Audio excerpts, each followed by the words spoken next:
In this video, I'm going to show you how to cancel your ClearScore subscription. So first of all, you need to tap on this icon to open up your device settings. Once you're on the settings screen, you need to tap on your Apple ID at the top of the screen. From here, you're simply going to choose the subscriptions option and then give it a moment to load. Over here, you'll then get a list of all of your active subscriptions, and underneath that are your expired ones as well. And you'll also see dates for when that next payment is due to be taken from your account. Next, tap on ClearScore under Active Subscription section. And then in here, you'll have the option to cancel subscription at the bottom of the screen. Simply tap on it, and a pop-up will come up that reads Confirm Cancellation.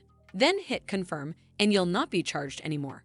And the great thing is, you can carry on using the app until the subscription date was originally due. Also, deleting the ClearScore app or your ClearScore account will not cancel your subscription, and subscriptions renew automatically unless you cancel your subscription manually on your own. Well, that's all for this video. I hope you found this video helpful, and if you did, make sure you give it a thumbs up to see more videos like this, and don't forget to hit that subscribe button. We'll see you in the next one.